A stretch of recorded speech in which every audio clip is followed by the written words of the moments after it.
nom de la clinique de la vision de Rabat, je vous remercie d'être venu assister à cette manifestation.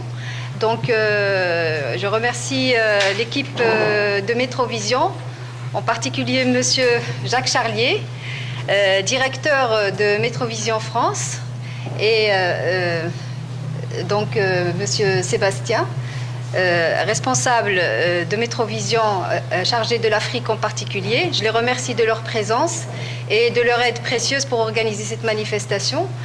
Donc nous allons commencer cet après-midi par une première présentation qui sera faite par Monsieur Jacques Charlier sur l'électrorétinogramme. Je vais vous parler par la suite de l'électrorétinogramme multifocal, et ensuite Monsieur Jacques Charlier reprendra la parole pour traiter les potentiels évoqués visuels et quelques aspects de la place des explorations électrophysiologiques visuelles en ophtalmologie. Donc, je donne tout de suite la parole à Monsieur Jacques Charlier pour nous traiter l'électrorétinogramme. Merci.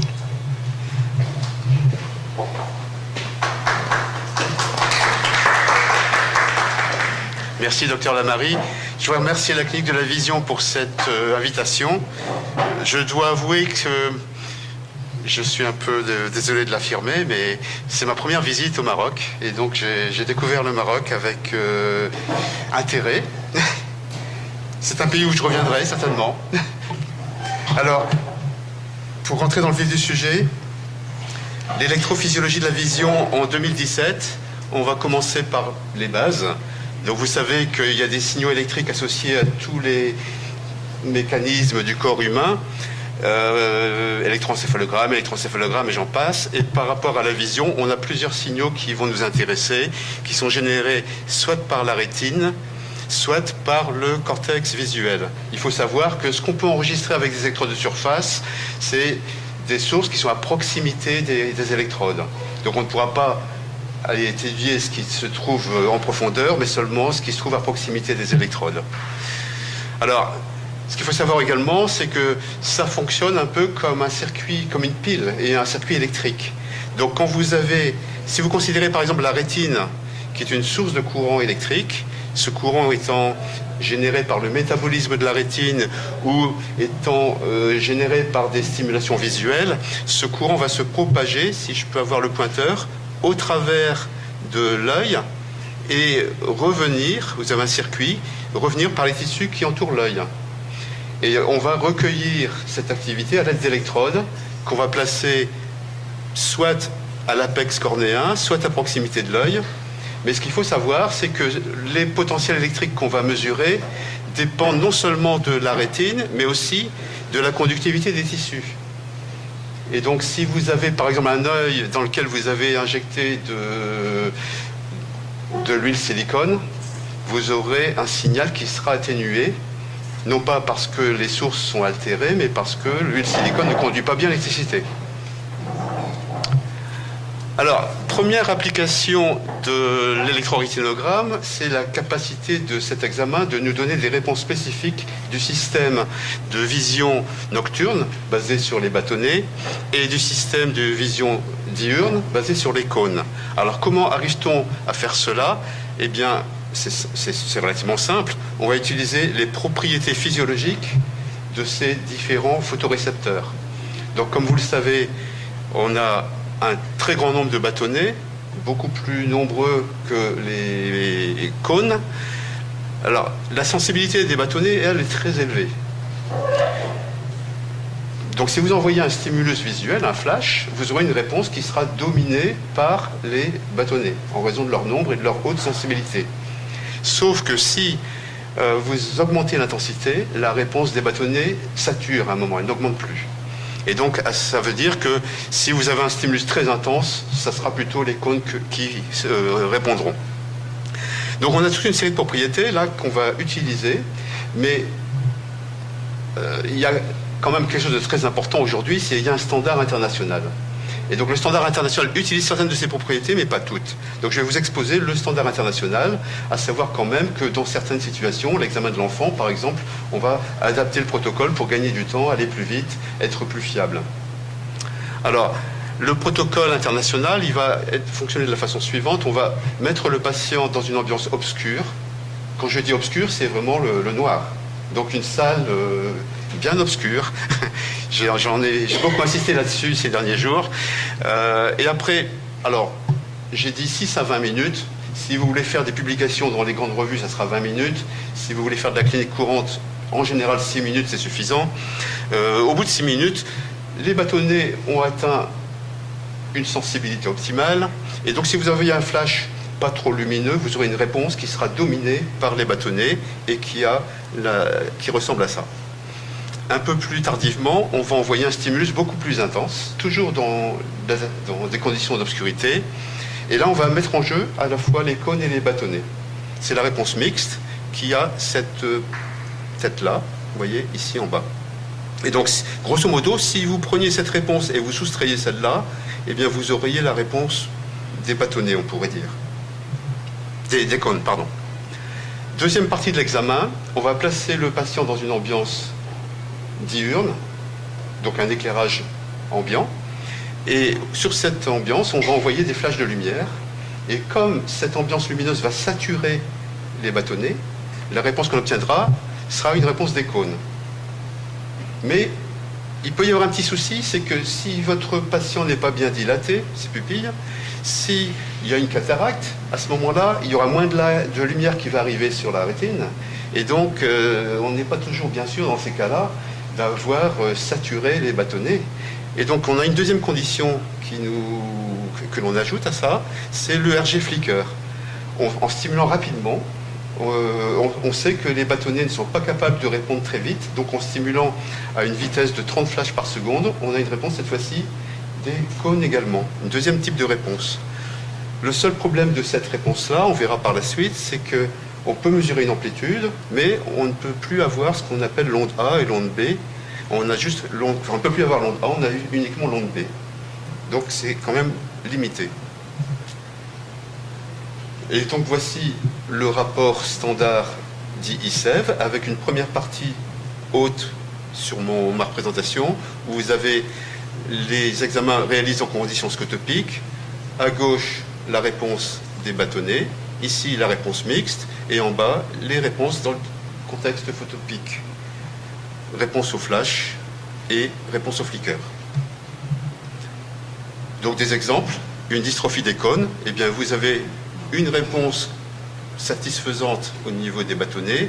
Par contre, la réponse, vous voyez ici, il y a une altération de la réponse mixte. Et puis dans le domaine du photopique, c'est fortement altéré. Une atteinte des bâtonnets, c'est l'opposé. Donc vous allez avoir des réponses dans le domaine photopique qui seront correctes au niveau du flicker et au niveau du flash. Et puis une réponse des bâtonnets qui est éteinte ici. Dystrophie, cône bâtonnet, les deux sont altérés. Voilà, vous voyez, c'est assez simple de ce côté-là. Deuxième application de l'électrorétinogramme, c'est dérivé des travaux du professeur Granit, qui a montré que si vous envoyez un flash de lumière, la réponse à ce flash a plusieurs composantes. Une composante qui provient des photorécepteurs, donc c'est cette première onde ici qu'il a appelée P3, alors pour des raisons que je ne développerai pas, et puis une deuxième réponse un peu plus tardive, positive, qu'il a appelée P2, et une troisième qu'il appelle P3. Et l'intérêt de ça, c'est que ces différentes réponses proviennent de différentes couches de la rétine. Pour simplifier, la P3, grosso modo, c'est les photorécepteurs, la couche externe, il y a aussi du bipolaire. La P2, c'est les couches internes, et la P3, c'est l'épithélium pigmentaire, très schématiquement. Donc ça veut dire que si on peut séparer ces différentes couches, on peut mettre en évidence des pathologies correspondant à ces différentes couches. Alors, donc je vous rappelle, la P3, onde négative, correspondant à l'activité des photorécepteurs. Et donc c'est ce qu'on va retrouver dans le RG et ce qui va vous expliquer la façon d'interpréter le RG. Donc vous voyez la réponse typique à un flash se représente, on va l'identifier comme une onde A. Donc l'onde A correspond à la P3 et donc à l'activité des photorécepteurs, onde négative. Cette onde est suivie d'une onde positive correspondant au mécanisme P2. Et c'est pour ça qu'on va mesurer l'onde A par rapport à la ligne de base. et l'onde B par rapport à l'onde A.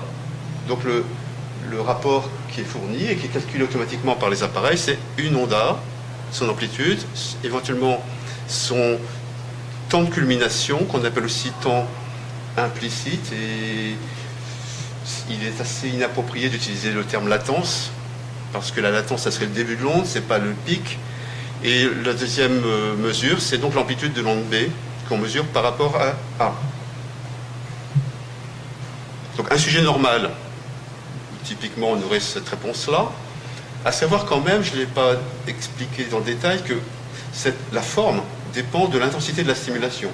Donc il faut contrôler précisément l'intensité de la stimulation, donc un appareil bien calibré, parce que si vous travaillez à un niveau 2 ou 3 fois plus élevé ou plus faible, la forme est différente. À savoir également qu'il faut que la stimulation soit uniforme. Il faut que toute la rétine soit éclairée de la même façon, sinon vous aurez une réponse complexe. Donc c'est pour ça qu'on utilise des appareils dits champ total. Et donc un sujet normal, vous avez ce type de réponse, un sujet qui aurait une atteinte au niveau des couches externes. Donc vous avez une diminution de l'onde A, et puis comme ce qui arrive sur les couches internes, c'est ce qui vient des couches externes, vous avez une diminution également de l'onde B, donc une diminution globale de l'amplitude. Si vous avez une atteinte des couches internes, l'onde A est normale, et c'est l'onde B qui est soit absente, soit atténuée. Et donc vous avez à ce moment-là ce qu'on appelle un ERG négatif, voulant dire qu'on ne dépasse pas la ligne de base, il ne remonte pas au-dessus comme on l'a ici. Alors, on n'en a pas parlé jusqu'à présent, mais il existe aussi ce qu'on appelle les potentiels oscillatoires. Donc c'est des petites ondes qui se trouvent entre l'onde A et l'onde B et qui correspondent grosso modo à l'activité des cellules amacrines. Et donc qui sont utilisées souvent comme un marqueur des problèmes de microcirculation. Et donc par exemple dans la rétinopathie diabétique, entre autres. Donc un exemple, une atteinte diffuse des couches externes, donc des photorécepteurs, eh bien on va avoir une atténuation de l'onde A, une atténuation également de l'onde B, donc grosso modo un ERG éteint.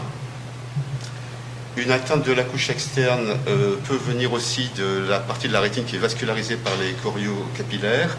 Donc dans tous ces cas-là, on va avoir une diminution des ondes A et des ondes B.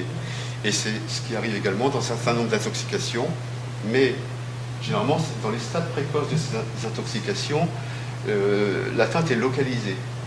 Et le RG flash qu'on vient de voir, c'était une réponse globale de la rétine. Et donc les atteintes localisées qui vont toucher une petite partie de la rétine, on ne pourra pas bien les mettre en évidence. Et c'est là que le RG multifocal a tout son intérêt, et ce que va vous présenter tout à l'heure le docteur Lamar. Les atteintes des couches internes maintenant, donc, vont se traduire par une réduction de l'amplitude de l'onde B avec un ERG négatif, comme on l'a dit. Donc c'est les atteintes vitro-rétiniennes, rétinoschisis, Goldman-Favre, les atteintes vasculaires, que ce soit au niveau des artères ou des veines. Donc quelques exemples. Ces exemples viennent de l'école de Lille, le professeur H en particulier. Donc ici, si vous arrivez à voir, vous voyez bien des ERG électronégatifs dans des atteintes de type rétinoschisis. Qu'on voit surtout ici au niveau de la réponse mixte. Une occlusion artérielle, donc là c'est aussi alors sur l'œil droit, donc ici on voit l'œil droit, ici la réponse de l'œil gauche, et donc on voit également une atteinte. Un autre exemple ici, c'est une occlusion veineuse. C'est un exemple intéressant parce qu'on voit que dans les stades précoces ici, vous voyez ici c'est sur l'œil gauche cette fois-ci, vous avez une atteinte des potentiels oscillatoires et donc ça va avoir un intérêt prédictif puisque quelques mois ensuite on va voir qu'il va y avoir une disparition complète cette fois-ci de l'ERG, de la composante interne de cette ERG. Alors comment autre examen, on a vu qu'on pouvait étudier les couches externes, les couches internes, et bien il nous manque quelque chose, c'est les ganglionnaires, le troisième maillon, photorécepteurs, bipolaires, ganglionnaires. Comment étudier les ganglionnaires? Eh bien, on va utiliser les propriétés physiologiques des ganglionnaires, c'est toujours la même chose. Donc on va utiliser des stimulations de type contraste, des patterns, des damiers. Donc la stimulation ici, c'est un renversement de damier. Donc pourquoi? Eh bien parce que les ganglionnaires ont cette propriété d'avoir ce qu'on appelle un champ récepteur. Un champ récepteur, c'est donc chaque ganglionnaire est relié à un grand nombre de photorécepteurs, et si vous envoyez de la lumière au centre, ça va exciter. Si vous envoyez de la lumière en périphérie, ça va inhiber. Et donc c'est un détecteur de contraste. Et donc c'est pour ça qu'on utilise des stimulations de type contraste. Voilà. Donc un ERG pattern va vous donner, il y a deux applications. La première, c'est d'étudier la macula. Pourquoi? Parce que si vous envoyez un flash de lumière sur la macula, il va y avoir plein de lumière qui va diffuser dans l'œil, et donc vous avez aussi stimulé la périphérie. Donc c'est pas avec un flash de lumière que vous y arriverez. Par contre, si vous utilisez ce type de stimulation, la lumière est constante, globalement, en moyenne. Et donc, si vous envoyez un pattern sur le centre de la rétine, vous n'aurez pas ou très peu de réponse de la périphérie. Donc c'est une façon d'étudier la macula à condition de stimuler les 20 degrés centraux. L'autre application, c'est d'étudier la réponse des ganglionnaires. Alors grosso modo, la réponse typique, c'est ce que je vous illustre ici. Avec une première onde, la N35 à 35 millisecondes, elle est généralement très faible. La P50 correspond, enfin il y a une contribution des couches internes et il y a une contribution des ganglionnaires. Et c'est la N95 ici qui est spécifique des ganglionnaires. Et donc c'est pratiquement le seul examen qui a un intérêt potentiel dans les atteintes des ganglionnaires, entre autres le glaucome. Entre autres. Alors au niveau de la technique, eh bien il faut un appareil qui puisse générer des stimulations en champ total, donc éclairer la rétine de façon uniforme. Il faut un appareil qui puisse générer des patterns qui sont contrôlés en luminance et en contraste. Donc c'est un exemple, c'est l'appareil Manpack-One fabriqué par Metrovision. Le recueil se fait à l'aide d'électrodes, et ça c'est un élément essentiel. Alors vous avez plusieurs types d'électrodes pour l'électrorétinogramme. Vous avez des électrodes que l'on met en contact avec la cornée, ce sont des lentilles cornéennes. Le recueil se fait avec un petit anneau conducteur. Ici c'est un dépôt d'or, ici c'est une encre conductrice qui est reliée à un amplificateur. Donc ça c'est une première famille. Une deuxième famille, sont ces électrodes-là qui sont soit un petit fil conducteur qu'on vient glisser dans le cul-de-sac inférieur, ou ce qu'on appelle l'ashkaloup, c'est un fil également qu'on vient glisser dans le cul-de-sac inférieur, mais c'est un fil d'argent. Vous avez aussi la gold foil, même principe. Donc une famille qui correspond au recueil au niveau de la cornée, un verre cornéen, et une famille qui correspond au recueil généralement sous la paupière inférieure. Et troisième possibilité sont des électrodes cutanées à proximité immédiate de l'œil. Alors, quelle électrode choisir? Ben, c'est un compromis. D'abord, il y a la qualité optique. Si vous faites des stimulations par flash, pas besoin de qualité optique. Si vous faites des stimulations par pattern, par damier, vous avez une image. Là, il faut que l'électrode ait une qualité optique. Donc, le RG Jet a une qualité optique, elle sert également en multifocal. Les électrodes de type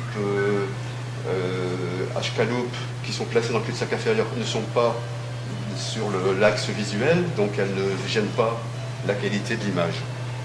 Deuxième élément, c'est la qualité du signal recueilli, c'est l'amplitude du signal. Donc on verra après que suivant le type d'électrode, l'amplitude est très différente. Les contraintes cliniques, si vous avez un patient qui a un œdème cornéen, eh bien, vous n'allez pas lui coller une électrode sur la cornée. Donc, si vous avez un enfant qui est agité, pas très coopérant, vous ne pourrez pas non plus facilement mettre quelque chose dans l'œil. Donc, suivant le type de patient, suivant le contexte clinique, vous serez amené à choisir plutôt, par exemple, une électrode cutanée, plutôt qu'une électrode qui vient en contact avec la cornée. La facilité d'utilisation, ça c'est également très opérateur dépendant, parce qu'il y a des gens ne jurent que par le RG-Jet parce qu'ils en ont l'habitude. Et puis bien sûr, évidemment, le prix. C'est un élément essentiel. Il y a des électrodes qui sont beaucoup plus chères que d'autres. Donc c'est suivant le prix de remboursement que l'on pourra choisir un type d'électrode.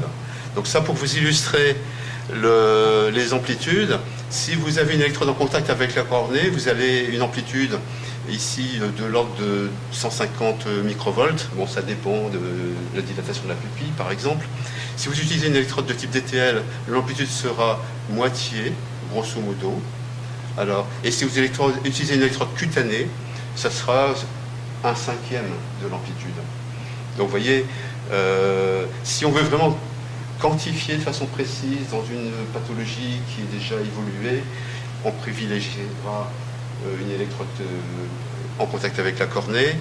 Si on a affaire à un enfant ou à un problème de cornée, on utilisera une électrode cutanée. Bon, il y a des choix à faire à ce niveau-là. C'est la même chose pour le RG pattern. Si on utilise une électrode de type HK-loop, on a une amplitude, vous voyez, ça c'est le même patient avec deux types d'électrodes. Donc il y a une grande importance dans le choix de l'électrode. À voir aussi qu'une électrode, c'est généralement fait avec des matériaux précieux, en raison de problèmes de polarisation. Et compte tenu de ça, ça coûte cher et ça s'use.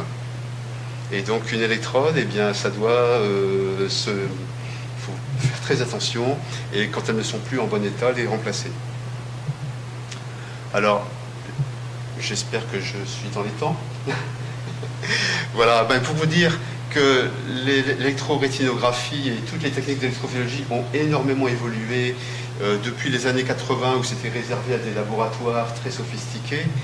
Et aujourd'hui, on a quand même une plus grande facilité d'examen. Alors c'est non seulement un problème d'équipement, mais c'est aussi, et c'est pour ça que j'ai mis ici la photo du professeur H, grâce à toutes les acrobaties qu'il nous a fait faire, et je pense que l'enseignement ici est essentiel. Et je pense que le rôle essentiel du professeur H, je pense, a été de divulguer l'intérêt de l'électrophysiologie. Voilà, je vous remercie pour votre attention.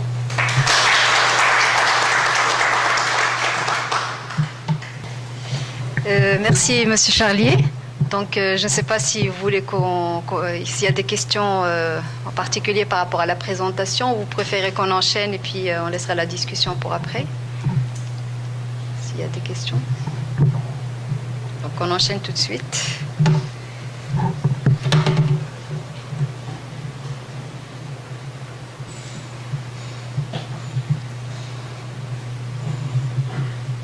Donc, je vais enchaîner. J'ai le plaisir de prendre la parole pour aborder le thème de l'ERG multifocal, notamment ses principes et ses indications. Donc, comme nous venons de le voir avec M. Charlier, l'ERG global, c'est un examen qui est très important, qui a sa place parmi les explorations électrophysiologiques visuelles. Il permet d'orienter et de diagnostiquer dans de nombreuses pathologies rétiniennes. Il est d'un apport indéniable et considérable. Néanmoins, cet examen a des limites. Et ces limites sont essentiellement, c'est le fait qu'il s'agit d'une réponse de masse des deux systèmes, le système scotopique et le système photopique. Il faut savoir que l'ERG global peut rester tout à fait normal, alors qu'on a environ 20 voire 30% de la surface de la rétine qui peut être affectée par une pathologie. Donc ce n'est pas un examen suffisant pour diagnostiquer toutes les pathologies rétiniennes. Par exemple, on peut avoir un ERG global, un ERG flash normal, dans un cas de TMLA assez avancé, de même que d'autres maculopathies qui peuvent être avérées ou intracliniques ou occultes.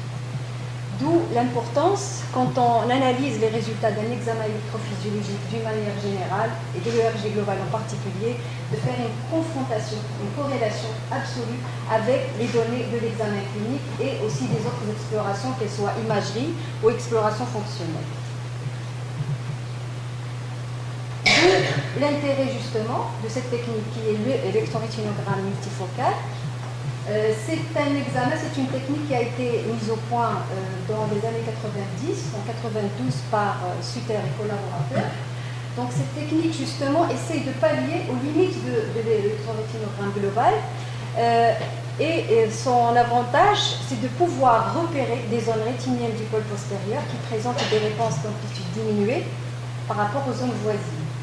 Donc, elle permet ainsi de faire une sorte de cartographie du pôle postérieur, comme vous le voyez, et de localiser ainsi des dysfonctionnements rétiniens centraux et non systématisés. Donc ça, c'est l'apport considérable de cette technique. Alors, avant d'aborder le reste de cette présentation, je voudrais commencer par vous présenter deux cas cliniques qui illustrent bien l'intérêt de cette électroencéphalogramme multifocal.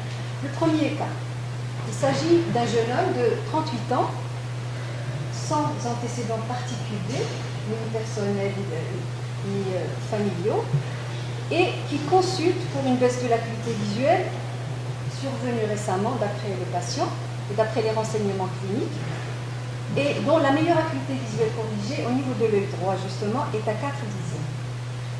L'acuité au niveau de l'œil gauche, elle est à 10 dixièmes. Les données de l'examen clinique sont exposées à droite. L'examen à la lampe à fond, les milieux sont transparents, sans signe inflammatoire, l'examen du fond d'œil normal, l'angiographie fluorescéinique est normale, et même l'ossité maculaire a été interprétée comme étant normale. On a demandé une exploration électrophysiologique chez ce patient, un électrorétinogramme global et patel, et des potentiels évoqués visuels, parce qu'on a pensé aussi à une atteinte des voies optiques. Alors, comme vous le voyez sur... Donc, nous avons, comme l'a bien détaillé M. Charvet, la séquence photopique qui est là, qui est tout à fait normale, les amplitudes sont tout à fait dans les normes, l'électrorétinogramme photopique également, le flicker, les potentiels oscillatoires et même le pattern. Il n'y a rien à, à se mettre sous la dent, donc tout est normal. Les potentiels évoqués visuels également. Potentiel, on a fait les flashs, au DOG, même en binoculaire, au niveau de l'œil droit, au niveau de l'œil gauche, avec les damiers 60, 30 et 15, tout est tout à fait normal, il n'y a rien absolument. Donc à ce niveau-là, l'électrophysiologie visuelle qui a été demandée n'a absolument rien révélé et rien mis en évidence. Donc, on a suggéré de faire un examen, un électrorétinogramme multifocal pour voir s'il n'y a pas d'autres atteintes non systématisées qui n'ont pas pu être mises en évidence par ces examens. Et donc, voici ce qu'on a retrouvé à l'examen à l'électrorétinogramme multifocal. Donc, comme vous le voyez, donc là, j'anticipe un petit peu sur l'interprétation que nous allons voir par la suite. Donc, on voit ici sur la carte des réponses locales, que vous voyez ici, on a toutes les zones qui ont été stimulées avec leurs réponses. Alors, on est frappé par cette réponse-là, qui est le pic foveolaire central, qui est complètement aboli, et qu'on voit bien sur les autres réponses ici.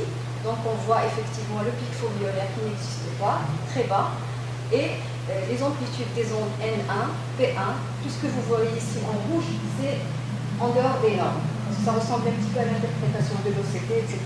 Donc tout ce qui est dans le vert est normal, tout ce qui est dans le rouge et d'autres couleurs, c'est en dehors des normes.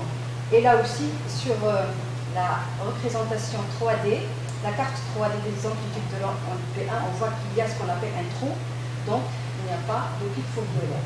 Donc là, on a la réponse, peut-être pas au diagnostic, mais à la cause de la baisse d'acuité visuelle chez ce patient, qui n'était pas évidente, et on voit que le problème essentiel chez ce patient, c'est au niveau de la foveola.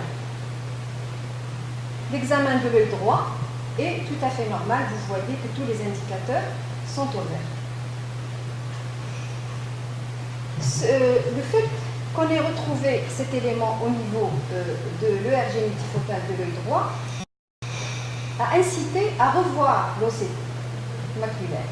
Donc l'analyse minutieuse de l'OCT maculaire de l'œil droit, comme nous le voyons ici, retrouve donc cette irrégularité au niveau donc, de la zone ellipsoïde que vous voyez ici, qui est interrompue justement en arrière de la zone foveolaire et qui pourrait expliquer justement, c'est-à-dire c'est l'image, si vous voulez, là c'était le fonctionnel, ici c'est le structurel. On voit la cause comparativement à l'autre œil qui est tout à fait normal, on voit la différence qui est manifeste.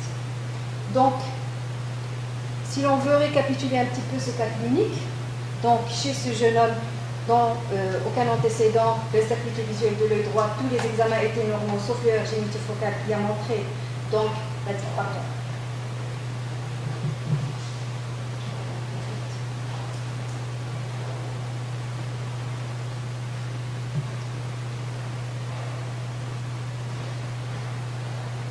Donc le fait d'avoir retrouvé cette disparition du pic foveolaire au niveau de l'œil droit et cette réinterprétation de l'OCT a fait évoquer le diagnostic d'une éventuelle dystrophie maculaire occulte, qui est une entité rare, certes, mais qui existe, qui a été bien décrite et qui pourrait parfaitement correspondre au tableau clinique que représente ce patient et reste à confronter avec l'étude génétique qui pourrait confirmer le diagnostic.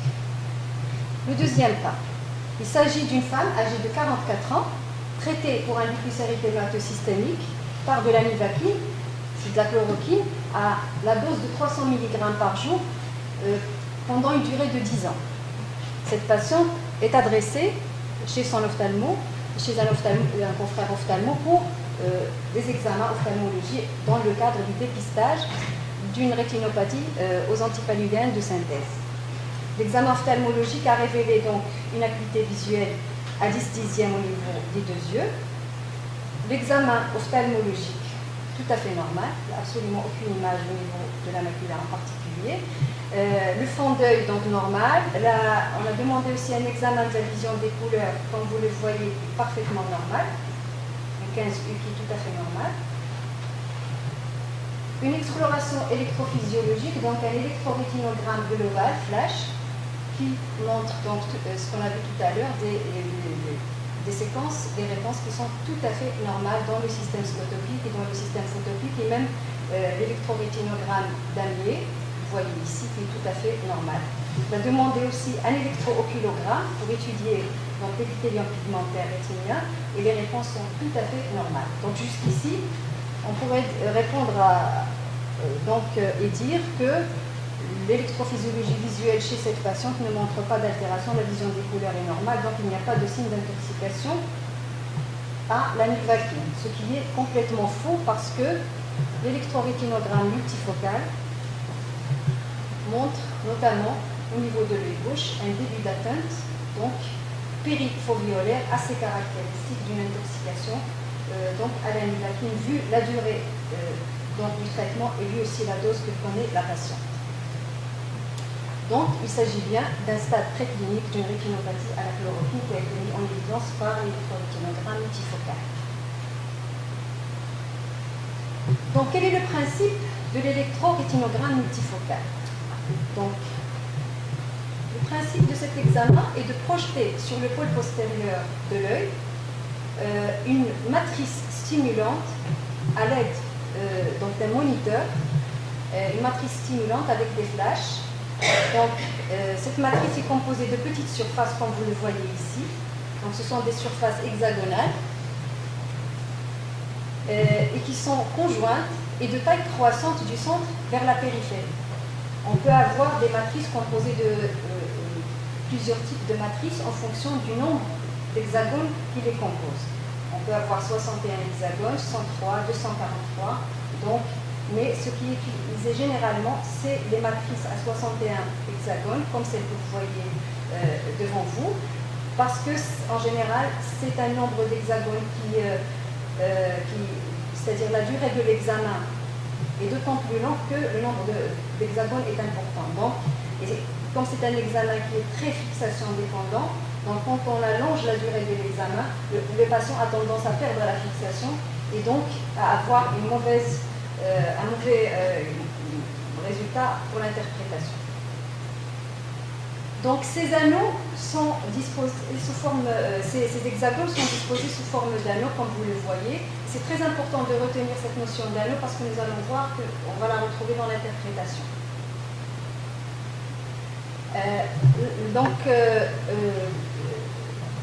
Cette stimulation va engendrer au niveau de chaque hexagone une réponse électrorétinographique photopique qui est restreinte à la surface listée, comme vous le voyez ici. Donc, ils sont en général toutes d'amplitude comparable, sauf au niveau du pic foveolaire, qui est beaucoup plus important, ce qui est normal, à cause de la densité d'école qui est beaucoup plus importante à ce niveau-là. Alors, le déroulement de l'examen, en général, cet examen se fait chez un patient avec des pupilles dilatées pour avoir une réponse optimale. Le patient, on doit porter sa correction optique habituelle s'il est corrigé, additionnée d'une compensation pour la vision de près, parce que c'est un examen qui se fait à une distance de 30 cm. Les électrodes utilisées sont des électrodes, comme l'a dit tout à l'heure M. Charnier, c'est des électrodes cornéennes, des ERG jet, comme vous le voyez ici. Donc ce sont celles-là. Là, le patient les porte avec la correction optique. Et donc ces électrodes sont posées à l'aide d'une anesthésie topique et la stimulation se fait œil par œil, donc en oculaire. Alors,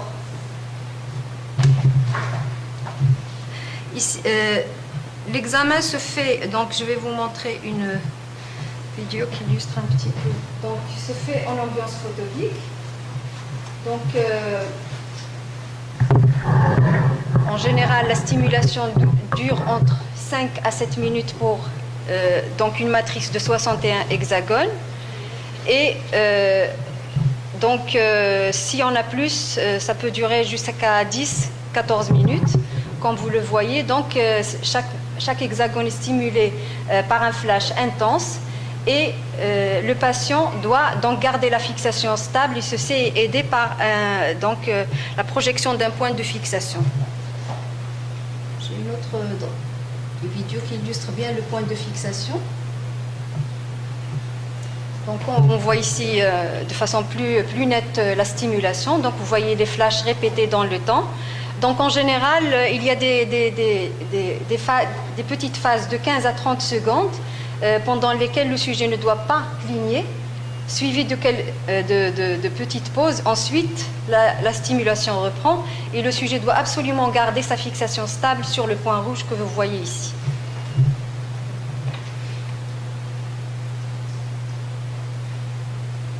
Alors justement, la fixation est un élément capital pour l'examen, pour l'électrorétinogramme multifocal. Un sujet qui ne fixe pas bien, qui a des problèmes de fixation, ne peut pas faire un examen d'électrorétinogramme multifocal. Ici, vous avez un exemple. Donc, d'abord, nous avons des outils qui nous permettent de contrôler cette fixation. Donc ici, vous avez l'image de la caméra infrarouge qui est sur l'écran de l'ordinateur, qui permet à l'examinateur de contrôler donc le patient. On a ici la position de l'électrode qui est bien visible et aussi, c'est-à-dire qu'on peut voir si le patient est en train de bouger.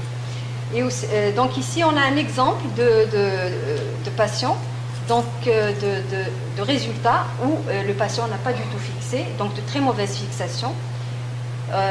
Ici, on a plusieurs paramètres qui nous permettent de confirmer, de savoir que c'est un examen ininterprétable à cause de la mauvaise fixation. Le niveau de bruit que nous avons ici, qui est très élevé et qui est visible aussi là, parce que dans ce tableau-là, on a la comparaison de la valeur du signal avec celle du bruit. Donc on voit que le bruit est dans le rouge. Et là aussi, il y a l'indicateur en noir là, c'est le bruit également, comparé aux valeurs donc des réponses. Ici, donc c'est un grossissement de la valeur du bruit qui normalement doit être inférieur à 5 microvolts. Là, on voit qu'elle est supérieure à 6. Et il y a aussi un dernier élément, c'est le niveau des erreurs d'attention qui est marqué ici. Donc en général, il ne doit pas dépasser 20%. Et là, dans cet exemple, il dépasse 50%. Donc c'est un examen, en somme, qui est ininterprétable. Comparativement aux données d'un examen qui est normal avec une bonne fixation, on voit ici que le niveau de bruit est inférieur à 5 microvolts et que les erreurs d'attention ne dépassent pas les 20%. Donc, sur le plan des résultats de l'examen, qu'est-ce qu'on obtient comme résultat? Donc, chaque hexagone et chaque surface stimulée va donner une sorte de mini-électrorétinogramme photopique correspondant à la zone stimulée comme on le voit ici. Et on constate aussi qu'il y a des couleurs différentes. Donc nous avons vu tout à l'heure l'importance des anneaux, des 5 anneaux qui est sur la matrice des 61 hexagones.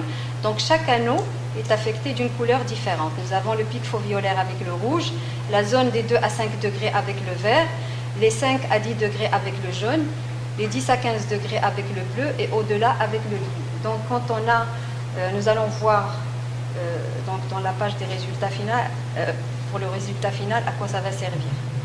Donc si on analyse sur le plan morphologique les ondes, elles ressemblent à celles d'un ERG avec donc un aspect biphasique, parfois triphasique, avec une troisième onde. Donc ce sont des ondes N1, P1 et N2. Au niveau du centre, au niveau de la foviola, c'est tout à fait normal, comme je l'ai dit tout à l'heure, l'amplitude des ondes est beaucoup plus importante parce qu'il y a une densité des cônes qui est beaucoup plus importante que le reste du pôle postérieur. Et voilà, donc pour les autres, en général, les amplitudes sont à peu près similaires. Donc la page du résultat final d'un examen d'électrorétinogramme multifocal est la suivante. On retrouve donc la carte des réponses locales qu'on vient de voir à l'instant. Et donc, sur les deux colonnes de droite, nous avons deux types d'analyse. Une analyse morphologique et une analyse qu'on appelle l'analyse RMS. Donc l'analyse morphologique, elle va nous permettre donc de voir les amplitudes. Là, on voit donc la même chose que ce qu'on a vu sur la diapositive précédente, l'aspect des différentes ondes. Et là, donc, dans cet histogramme nous montre donc la comparaison du signal avec le bruit pour pouvoir donc analyser le bruit, s'il est important, si on peut interpréter ses résultats ou pas. Et là, une analyse morphologique des différentes amplitudes, c'est-à-dire là, dans le rouge, on voit l'amplitude, par exemple. Là, c'est le pic foveolaire avec l'onde N1, l'onde P1 et l'onde N2, et ainsi de suite pour les autres anneaux. Donc, avec bien sûr les amplitudes et aussi, élément très important qu'il ne faut pas négliger, c'est le temps implicite aussi, qui est un élément très important qui peut varier, qui peut augmenter dans certaines pathologies. Là, c'est la même chose. On a juste, c'est-à-dire l'analyse RMS, on la retrouve sous forme d'histogramme et on la retrouve aussi sous forme de tableau avec les différentes valeurs par rapport aux différentes zones qui sont là. Donc, la zone des 2 degrés, la zone foveolaire, entre 2 et 5, entre 5 et 10, 10 et 15 et au-delà. Donc, avec la valeur du bruit et du signal. Là, ça correspond aux valeurs de l'amplitude de l'onde P1. Donc, on a l'amplitude et les temps implicites. La même chose pour l'onde N1, l'onde P1 et l'onde N2. Enfin, nous avons la troisième partie, c'est les cartes 2D et 3D. En fait, ces deux cartes, surtout la carte 3D, donc c'est une carte qui peut être intéressante sur le plan démonstratif, c'est-à-dire si on veut voir un peu l'aspect global, et ça fait aussi joli sur un résultat, mais ce n'est pas le premier élément qu'il faut voir. Il peut induire en erreur parfois, on peut avoir un aspect tout à fait normal ou pathologique, alors que ce n'est pas ce qu'il faut analyser réellement, c'est les amplitudes et aussi analyser dans chaque anneau l'aspect des réponses, est-ce qu'elles sont toutes similaires ou il y en a une quelque part qui est inférieure par rapport aux autres, parce qu'on peut tout à fait avoir un aspect donc anormal alors que la carte 3D peut être tout à fait normale. Donc quelles sont les indications de l'électrorétinogramme multifocal? Alors, c'est les pathologies maculaires. Donc toutes les pathologies maculaires trouvent vraiment, l'électrorétinogramme multifocal trouve son intérêt, au même titre d'ailleurs que l'imagerie multimodale. Le RG multifocal a connu un développement qui est presque parallèle à ces techniques d'imagerie qui s'intéressent à détailler toutes les atteintes maculaires. Donc les maculopathies acquises ou congénitales, dans les acquises, les indications sont dominées par le dépistage de la toxicité maculaire de certains médicaments, notamment les antipaludéens de synthèse. Donc il faut savoir que, comme je l'ai montré par le cas clinique que nous avons vu tout à l'heure, que l'électrorétinogramme multifocal peut dépister des atteintes infracliniques débutantes qui permettent donc de répondre à l'interniste ou au rhumatologue ou dermatologue qui demande s'il n'y a pas d'atteinte de menace par rapport à la macula. Deuxièmement, les maculopathies dans le cadre des uvéites et des inflammations rétiniennes notamment le cadre particulier des syndromes des taches blanches rétiniennes et de ce qu'on appelle les syndromes d'élargissement de la tache aveugle. Donc tous ces syndromes-là, souvent, on a des inflammations et des baisses d'acuité visuelle qui ne sont pas expliquées par l'aspect du fond d'œil qui paraît, dans certains cas, presque normal. Donc, l'électrorétinogramme multifocal avec l'imagerie multimodale, notamment l'OCT et l'autofluorescence du fond d'œil, sont d'un apport considérable, tant pour le diagnostic que pour le suivi après le traitement. Dans d'autres pathologies avérées aussi, comme la dégénérescence maculaire liée à l'âge, on peut aussi évaluer, même quand il y a des précurseurs par rapport à cette dégénérescence maculaire liée à l'âge sous forme de drusène qui menace, etc. Donc l'électrorétinogramme multifocal peut détecter des altérations fonctionnelles avant l'apparition de véritables altérations structurelles au niveau, par exemple, de l'OCT. Pour la rétinopathie diabétique, il y a également beaucoup d'études qui ont été faites par l'ERG multifocal pour détecter des signes débutants de rétinopathie diabétique, notamment d'œdème maculaire, avant même qu'ils soient détectés par l'OCT. Dans d'autres pathologies, comme les trous maculaires par exemple, le RG multifocal peut évaluer le degré de récupération fonctionnelle après un traitement chirurgical, au même titre aussi que dans les membranes épirétiniennes. Dans les occlusions vasculaires rétiniennes, qu'elles soient artérielles ou veineuses, le RG multifocal peut aussi évaluer l'étendue de l'atteinte, notamment maculaire, lorsqu'il y a une atteinte, c'est-à-dire qu'on suspecte une atteinte ischémique, on peut donc par le RG multifocal également avoir une idée sur l'étendue de cette atteinte. Deuxièmement, le cadre des maculopathies congénitales, notamment les dystrophies maculaires. Alors le RG multifocal permet donc d'orienter parfois, il ne peut pas poser un diagnostic, mais d'orienter. L'exemple de la maculopathie, de la dystrophie maculaire de Stargardt, parfois, il y a des patients qui ont une forme atypique, où manquent les taches blanches, les fameuses taches flavimaculées, etc.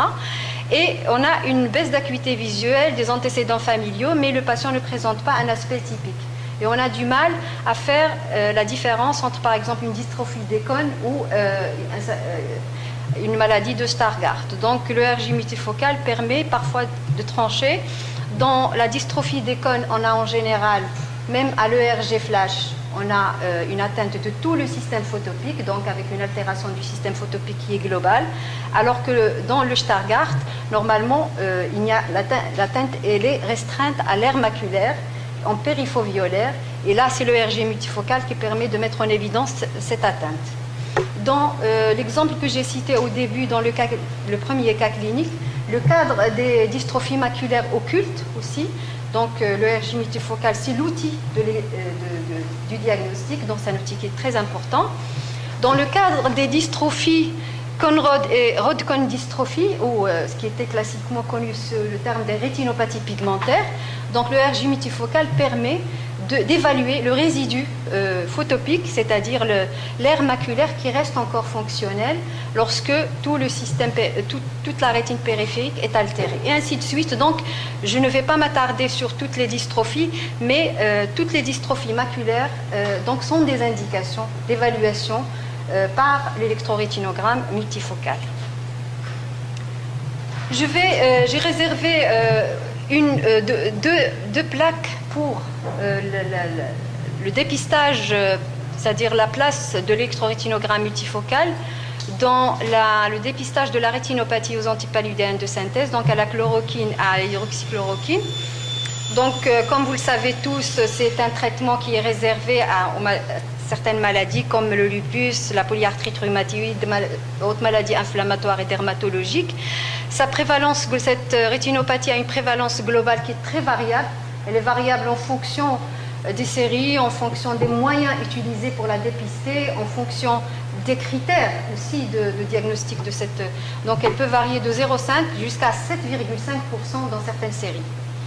Alors, cette toxicité, elle est donc le risque est très dépendant de la dose quotidienne par kilo de poids réel, et elle consiste en une altération des photorécepteurs suivie d'une altération de l'épithélium pigmentaire rétinien avec une prédilection pour l'aire périphoviolaire. En général, les 5 à 10 degrés centraux qu'on retrouve sur le 2e et 3e anneau de l'ERG multifocal. Donc, à des stades plus avancés, quand la toxicité avance, elle peut aboutir à l'aspect classique connu en maculopathie en œil de bœuf. Alors, c'est important de connaître les critères de diagnostic de cette rétinopathie parce qu'elle est potentiellement irréversible et il n'y a pas de traitement, elle n'a pas de traitement et il y a même un risque de progression possible après même l'arrêt du traitement. Donc, il faut savoir qu'il est capital d'avoir les éléments et les outils du diagnostic et du dépistage de cette rétinopathie. Là, c'est un extrait d'un article de Marmor et collaborateurs de 2011 donc, sur la revue Ophthalmology. Donc, c'est une démonstration d'un cas qui a été publié par l'auteur, donc d'une patiente qui recevait de l'hydroxychloroquine, qui est une molécule beaucoup moins toxique que la chloroquine, sur le plan de la rétinopathie aux antipaludéens de synthèse, qui recevait donc une dose de 8 mg par kilo. Elle l'a reçue pendant 25 ans. Donc cette patiente a été suivie entre 2005 et 2009. En 2005, on a fait un champ visuel central, 10.2. Donc on a trouvé une petite altération qu'on n'a pas jugée dangereuse. Donc on a dit, bon, c'est normal. En 2007, 2 ans après, ça a un petit peu augmenté. Et en 2008, l'année d'après, ça a un petit peu varié. Donc entre les deux, il y a un petit changement. On s'est dit, bon, il n'y a pas de quoi s'inquiéter. Et la patiente est revue en 2009, ici. Donc quand on a vu que la lésion se stabilise et qu'elle est assez évidente, c'est à ce niveau-là qu'on a demandé l'examen donc avec l'imagerie multimodale et aussi l'électrorétinogramme multifocal. Et bien sûr, il est à souligner que chez cette patiente, pendant toute cette période et même en 2009, le fond d'œil est normal. Donc, l'OCT, donc on voit ici qu'il y a un amincissement qui est assez évident au niveau donc, des couches externes de la région périphoviolaire. Au niveau de l'autofluorescence du fond d'œil, on voit une accentuation de l'hyper-autofluorescence périphoviolaire également.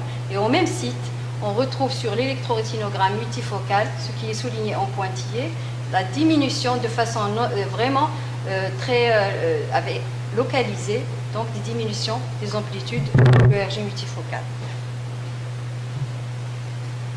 Alors, l'Académie américaine d'ophtalmologie a publié dernièrement, donc en 2016, c'est la révision des recommandations pour le dépistage de la rétinopathie à la chloroquine et à l'hydroxychloroquine, dont voici les grandes lignes.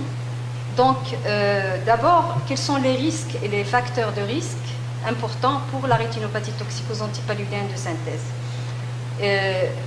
Donc, d'abord, la dose quotidienne de traitement. Pour l'hydroxychloroquine, si la dose dépasse 5 mg par kilo, donc de poids réel. Pour la chloroquine, quand la dose dépasse 2,3 mg par kilo. La durée d'utilisation du médicament quand elle dépasse 5 ans. Bien sûr, 5 ans en dehors de tout autre facteur de risque. 5 ans chez un sujet normal qui n'a pas d'autres facteurs de risque. Quels sont ces autres facteurs de risque? C'est l'atteinte rénale, notamment la diminution de la filtration glomérulaire, la prise d'autres médicaments toxiques comme le tamoxifène. Donc la prise concomitante de tamoxifène est un facteur qui aggrave donc, cette toxicité rétinienne. Et des atteintes maculaires préexistantes. Tout patient qui présente déjà une atteinte maculaire est à risque, voire même on aura la difficulté de pouvoir suivre et dépister cette rétinopathie du moment que la macula est déjà pathologique. Donc quel est le calendrier de dépistage chez ces patients? Donc l'Académie américaine conseille donc à l'issue de ces recommandations, elle conseille donc un examen de base avec un fond d'œil pendant la première année après le démarrage du traitement. Et puis, éventuellement, s'il y a une altération maculaire, associer le champ visuel et une OCT spectral domaine. On insiste sur un OCT spectral domaine parce que l'OCT time domaine, il est obsolète dans le cadre du dépistage de la rétinopathie aux antipaludéens de synthèse. Et puis, bien sûr, un dépistage annuel, il va commencer chez un sujet normal qui n'a pas de facteur de risque particulier après 5 ans d'utilisation.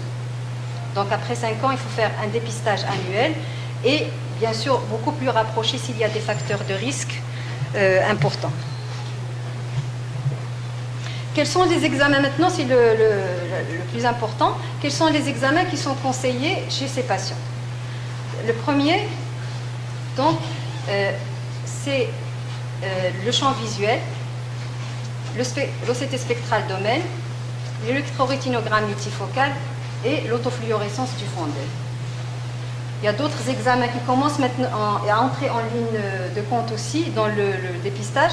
C'est la micropérimétrie et l'optique adaptative, mais ce sont encore des examens qui sont réservés à certains grands centres, ils ne sont pas disponibles partout. Mais pour le moment, en ce qui concerne donc l'exercice habituel, donc champ visuel, OCT spectral domaine, ERG multifocal et autofluorescence du fond d'œil. Quels sont les examens qui ne sont plus de mise actuellement dans le cadre du dépistage de cette maculopathie? Le seul examen du fond d'œil, bien sûr, l'OCT time domaine, l'angiographie fluorescéinique, l'ERG plein champ, l'ERG global, la grille d'Amsler, l'examen de la vision des couleurs et l'EOG. Donc tous ces examens-là ne sont plus actuellement des examens de dépistage de la rétinopathie aux antipaludéens de synthèse. Donc là, c'est un exemple d'ERG multifocal dans un cas de rétinopathie à l'hydroxychloroquine, un stade précoce. Nous voyons ici donc l'atteinte périfoviolaire entre donc, les 5 et les 10 degrés centraux que nous voyons très bien ici. À un stade plus avancé, nous voyons que l'atteinte donc, elle est même centrale. C'est des cas qui peuvent correspondre parfaitement à l'aspect en œil de bœuf. Quels sont les autres? Je vais vous donner rapidement, très rapidement, j'ai presque fini, donc d'autres exemples d'application de l'ERG multifocal. Donc j'en ai parlé tout à l'heure. Là, par exemple, c'est une rétinopathie pigmentaire. Nous voyons ici l'îlot fovéolaire central qui persiste. Ça nous donne une idée sur le capital des cônes qui reste après une atteinte, donc alors que tout autour, la réponse, elle est inexistante. C'est un cas aussi de dystrophie maculaire de Stargardt. On voit la lacune centrale qui témoigne de l'atteinte maculaire qui est prédominante dans la maladie de Stargardt. Dans un cas de choriorétinopathie de Birdshot, un syndrome des taches blanches, c'est un exemple. Donc on voit l'atténuation, voire la disparition du pic fovéolaire qui témoigne d'une atteinte maculaire sévère. Ces cas-là, un cas par exemple où on peut avoir un aspect d'examen du fond d'œil presque normal, à part quelques petits éléments blanchâtres autour de la papille où on peut avoir, qui n'explique pas la baisse d'acuité visuelle qui accompagne ces cas parfois qui est sévère, qui est importante. Même dans des cas d'œdème maculaire qui soient d'origine diabétique ou autre, on peut, l'ERG multifocal permet donc d'une part d'objectiver la baisse du pic fovéolaire et aussi parfois de suivre l'évolution et la récupération fonctionnelle après la mise en place de certains traitements, par exemple chez les diabétiques d'anti-VEGF ou autres thérapeutiques. Là, c'est un cas de dégénérescence maculaire liée à l'âge, donc avec l'atteinte centrale aussi qui est prédominante. Voilà, donc qu'est-ce qu'on peut retenir de cette présentation? Que l'électrorétinogramme flash, donc l'électrorétinogramme global et même, je dirais même pattern, peuvent occulter des déficits de fonctionnement localisés et non systématisés de la rétine centrale. L'ERG multifocal permet de détecter ces déficits et même de les localiser. C'est un appoint important à l'imagerie multimodèle moderne. Et élément aussi très très important, il doit toujours être interprété, associé aux renseignements cliniques et aux résultats des autres explorations. Voilà, je vous remercie. Sinon, on va démarrer sur le... Alors, comme on l'a mentionné précédemment, ce ce sont des signaux qu'on recueille à l'autre bout de la tête. Donc ils ont traversé la totalité de la tête. On a plusieurs types de stimulation pour les potentiels évoqués. Donc on a des stimulations par flash, qui vont donner des réponses que l'on labellise N2, P2, N3. Des stimulations par renversement de damier et des stimulations on-off. Alors quel est l'intérêt de ces différentes stimulations? Le flash, c'est une réponse très basique.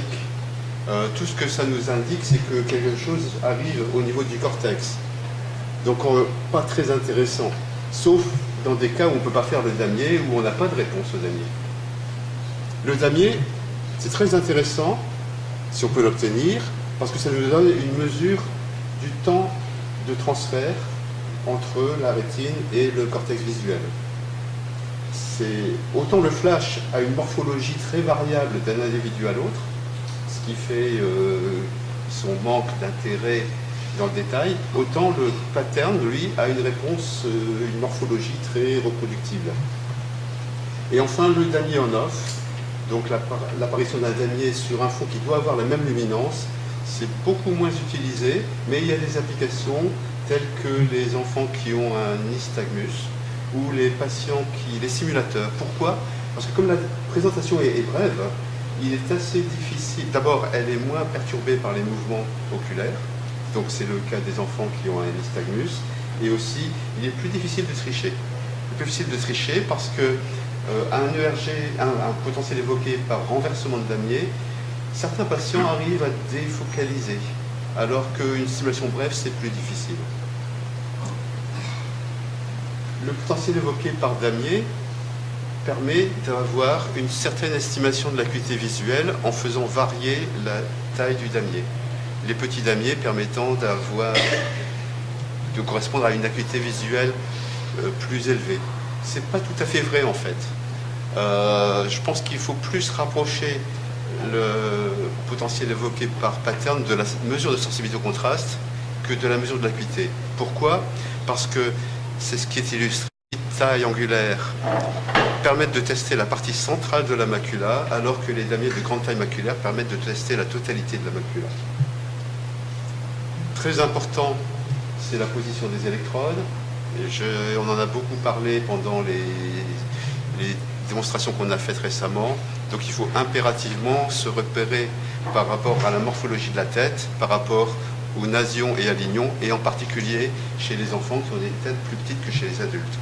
Et également veiller à... Alors, la moitié du monde travaille avec un canal, c'est-à-dire qu'ils vont placer une électrode au niveau occipital et une électrode au niveau frontal, et l'autre moitié travaille avec 2 canaux, voire plus. Pourquoi? Parce qu'on va chercher les asymétries entre la réponse de l'occiput, enfin du lobe droit et du lobe gauche. On verra l'intérêt de ça par la suite. Sauf que si vous faites des enregistrements avec plusieurs canaux, il faut absolument veiller à ce que la position des électrodes soit bien symétrique. Donc, un repérage soigneux de la position, 1 mètre, voilà. Vous entendez ici le docteur Zolonghi de Nantes, donc le repérage international. Alors, le potentiel évoqué, à la différence de l'électrorétinogramme, c'est un petit signal qui est noyé dans toute l'activité électrique de l'électroencéphalogramme. Et donc c'est pour vous illustrer les différents rythmes qu'on va retrouver au niveau de l'électroencéphalogramme, avec des signaux qui sont plusieurs ordres de grandeur supérieurs à l'activité qu'on va vouloir enregistrer. Donc parmi ceux-là, un des signaux est particulièrement perturbant, c'est le rythme alpha. Et quand vous interprétez un potentiel évoqué, il faut toujours vérifier si ce n'est pas un rythme alpha. On verra par la suite comment ça peut se faire. Alors, donc pour extraire ce petit signal, on va sommer un grand nombre de réponses. C'est un peu ce qu'on fait également en ERG multifocal. Donc il va falloir sommer des réponses pendant grosso modo 1 minute pour arriver à extraire la réponse. Donc ça veut dire que pendant cette minute, il faut que le patient regarde le stimulus qu'il ne soit pas trop agité, ce qui fait la difficulté de l'examen quand on fait du pattern chez l'enfant. Dans le résultat final, vous aurez ici une indication de ce qu'on appelle le rejet d'artefact. Quand le patient bouge, quand il fait des mouvements, des clignements, ça produit des perturbations des signaux électriques qui sont rejetés automatiquement par le programme. Il peut arriver, en particulier chez certains enfants, que le programme confonde ces artefacts avec des signaux de grande amplitude, parce que chez l'enfant, le potentiel évoqué peut être parfois très très ample, et ça peut entraîner des rejets d'artefacts. Donc il faut que l'opérateur, dans ces cas-là, soit à même de modifier les seuils de rejet d'artefacts. J'en ai pas trop parlé, mais je me suis dit qu'il fallait rappeler ça aux opérateurs et aux opératrices pour, dans le cas de rejet de toutes les réponses, veiller à éventuellement modifier le seuil de rejet des artefacts. C'est peut-être ça la cause du problème. Quand on a un résultat, on va se poser deux questions. Toujours la première question dans tous les cas, est-ce que la réponse est fiable? Bien sûr, après, une fois qu'on sait qu'elle est fiable, est-ce qu'elle est altérée? Réponse fiable, comment va-t-on s'en rendre compte? Ce qu'on voit ici, c'est une moyenne. Et la moyenne ne vous donne pas une indication de la fiabilité. Bien sûr, vous allez souvent reconnaître la forme. Bon, si quelqu'un qui a l'habitude, il va dire, bon ça, pas de doute, c'est un potentiel évoqué. Mais il y a quand même toujours un doute. Et donc c'est là que cette colonne ici, donc ça c'est le tableau qui vous donne une indication de la quantification de cette réponse, avec la N75, la P100 et la N135, et il va vous donner pour chacun de ces pics le temps implicite et l'amplitude. Amplitude, alors c'est par rapport à la ligne de base pour la N75, c'est par rapport à la N75 pour la P100, donc ça c'est les habitudes, bon, on ne va pas détailler. Mais dernière colonne est très importante, elle vous indique la probabilité pour que cette réponse soit différente du bruit. Alors, quel est le seuil? Où placer le seuil? Si vous mettez un seuil à 95%, ça veut dire que dans 5% des cas, eh bien, vous n'avez pas un potentiel évoqué, mais simplement une activité électrique autre. Bon. Donc, si on veut être régulier, je pense, un seuil à 95% est quelque chose de souhaitable. Voilà un exemple. Ceci n'est pas un potentiel évoqué visuel. Vous avez bien sûr des petites ondes, mais ça n'est pas un potentiel évoqué. Pourquoi? Parce que vous voyez ici le niveau de probabilité est de l'ordre de, je ne vois pas bien, mais de l'ordre de 60%. Donc 40% de chance de se tromper, ce n'est pas acceptable. Une fois que vous avez établi la fiabilité des réponses, on va pouvoir s'interroger sur la normalité. Et donc, pour peu que vous ayez rentré dans le... Alors, nous avons des valeurs normales, mais ces valeurs normales dépendent d'un certain nombre de facteurs. Où placez-vous les électrodes? Quelles sont les conditions d'ambiance? Quelle est la population? Est-ce que la population étudiée ici au Maroc est la même que celle que nous étudions dans le nord de la France? Bon. Donc, il est souhaitable que chaque centre fasse quand même une petite étude pour s'assurer que ces valeurs chez des sujets normaux sont semblables à ce que l'on obtient par ailleurs. Et donc pour peu que vous ayez rentré ces valeurs-là, le programme vous indiquera de façon automatique un code de couleur, la même chose que l'on a vu tout à l'heure en ERG multifocal, qui vous indique si on est dans les valeurs normales ou pas. Donc ici, on a sur le temps implicite de la P100 une valeur qui est pour laquelle moins de 5% des sujets normaux ont cette valeur-là. Généralement, les seuils que l'on prend, c'est la moyenne des sujets normaux plus 2 écarts types. Pour vous donner une indication quand même de ce à quoi on peut s'attendre dans la population normale, ici vous avez un résumé des études qui montrent en fonction de la taille des patterns. Alors, malheureusement, voilà. Donc ici, oups, j'ai eu la même chose que tout à l'heure. J'essaie de revenir en arrière. Ça va dans tous les sens. Désolé. On va y arriver. Voilà. Donc, je ne vais plus oser taper sur ce bouton. Donc en fonction de la taille qui est en abscisse, vous avez 3 populations, en vert, les sujets de moins de 20 ans. Et donc vous voyez, pour les sujets de moins de 20 ans, vous avez parfois des amplitudes, une très grande variabilité d'amplitude, qui peuvent être, en particulier chez les très jeunes, très, très amples, et aussi un maximum d'amplitude pour les plus grandes tailles de damier. Chez la population adulte entre 20 et 60 ans, on a à peu près la même chose. Vous voyez, l'amplitude varie beaucoup moins, et on a un maximum d'amplitude pour les tailles intermédiaires, autour de 15 à 30 minutes d'arc. Et pour la population plus âgée, on a encore une diminution d'amplitude et à peu près le même pattern que pour les sujets plus jeunes. Voilà pour les temps implicites, dont de l'apaissant en renversement de damier. Donc vous voyez, pour les 40 minutes, 20 minutes, enfin entre 60 et 15 minutes, on est typiquement autour de 100-110 millisecondes de temps implicite. C'est simplement pour les tailles les plus petites, autour de 7 minutes, qu'on a des latences allongées, autour de 120 dans la population normale. Qu'est-ce qui influe sur le potentiel évoqué? Eh bien, tout ce qui se trouve entre la stimulation et les électrodes peut influer. Ça peut être les facteurs optiques, donc les erreurs de réfraction.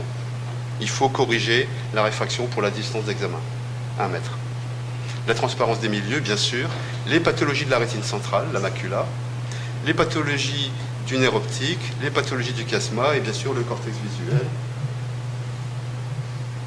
Alors, les facteurs optiques, c'est essentiel. Vous voyez ici ce qui se passe si vous ne corrigez pas correctement la réfraction. Vous avez, pour les petites tailles de damier, une augmentation des latences et une diminution des amplitudes.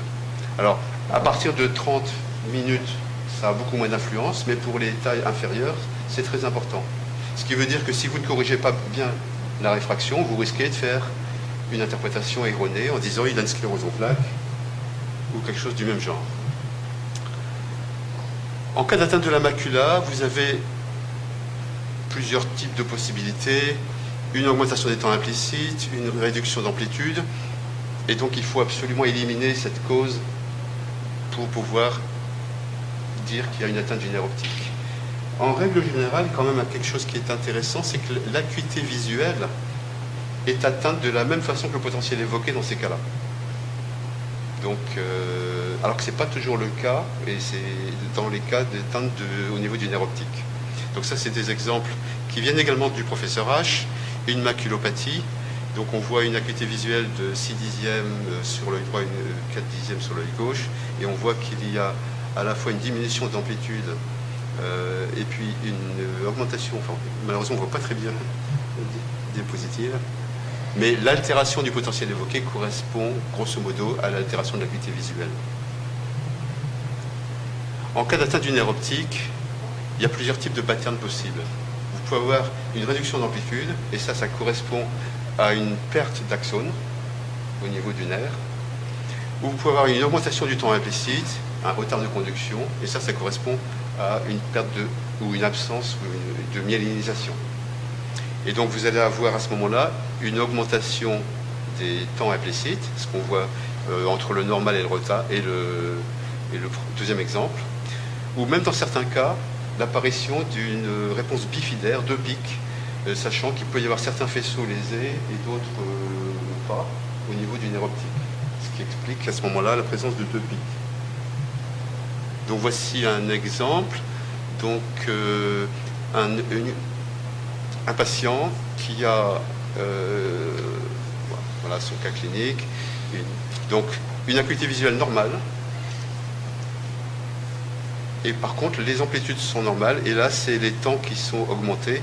Alors là c'est intéressant, alors on stimule toujours un œil à la fois, et il est intéressant de comparer la réponse obtenue en stimulant l'œil droit et la réponse obtenue en stimulant l'œil gauche. Et là on voit qu'il y a entre est-ce que je vais essayer encore une fois, voilà, j'y arrive. Donc vous voyez ici que entre la réponse au pattern 15 minutes sur l'œil droit et sur l'œil gauche, il y a un retard ici qui est de l'ordre de 15 millisecondes, donc qui est significatif.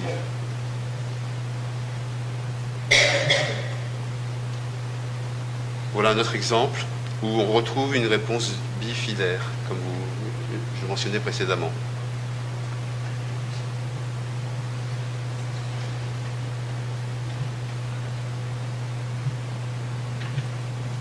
Alors, donc ça c'est la première application du potentiel évoqué.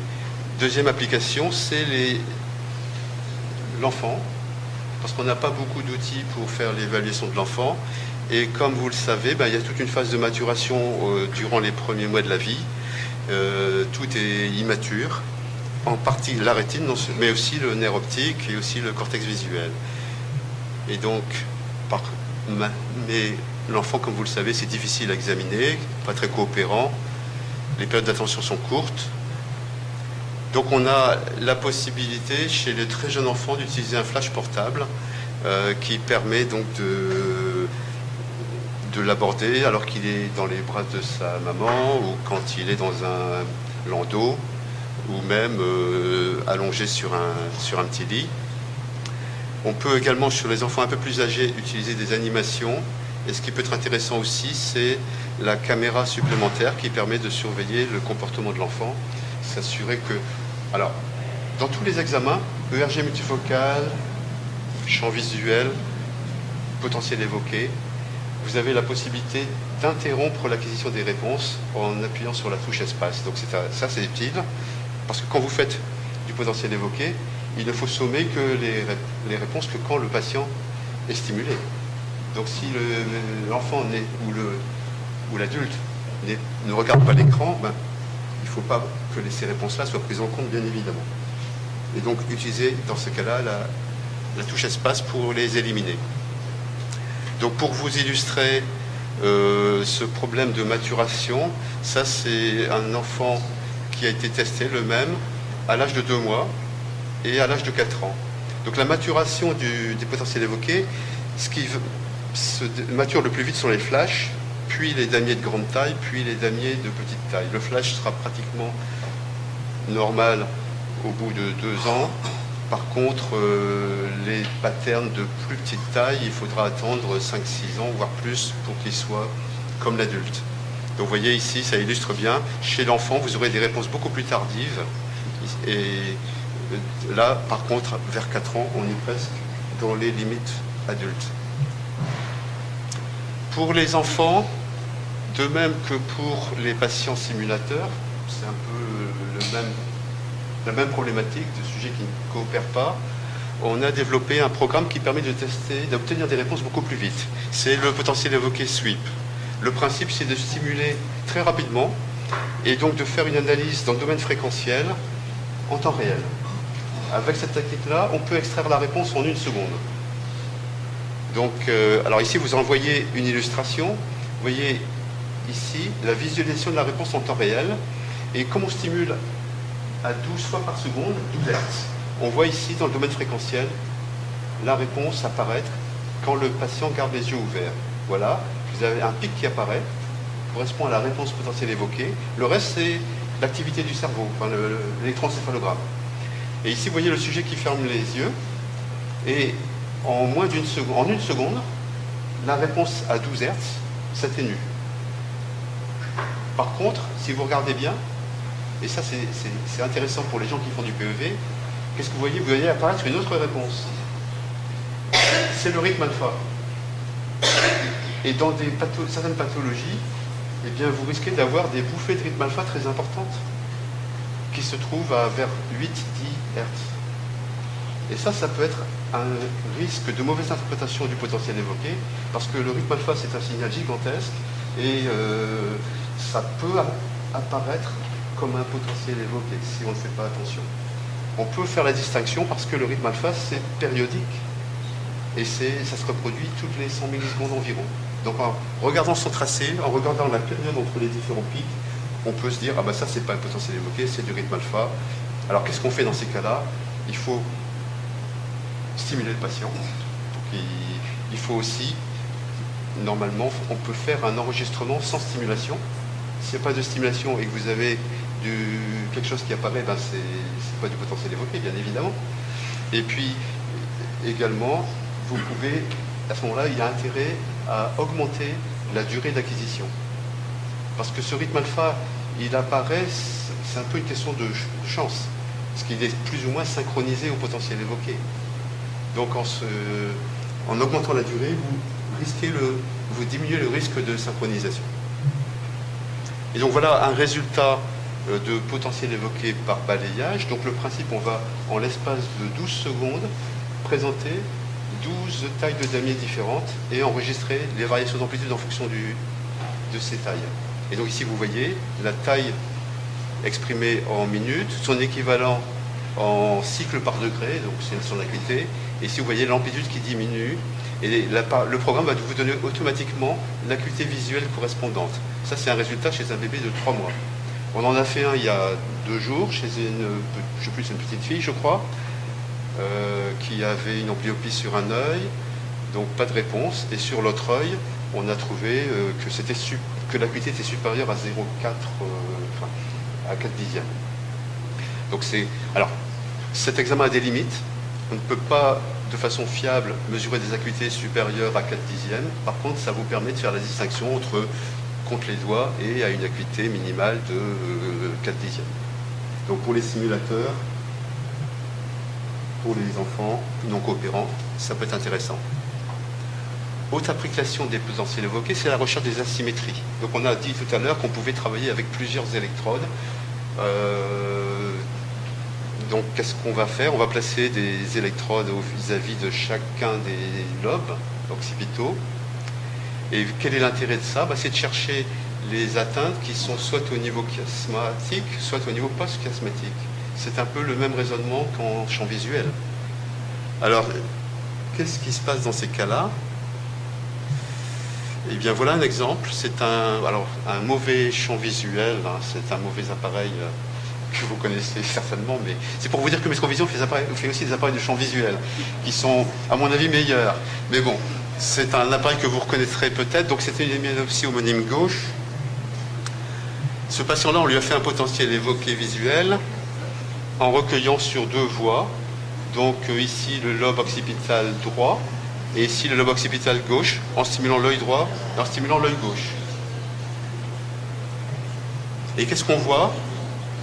Eh bien, la réponse est altérée, retardée, sur l'électrode qui est en face du lobe gauche. Et elle est du même côté.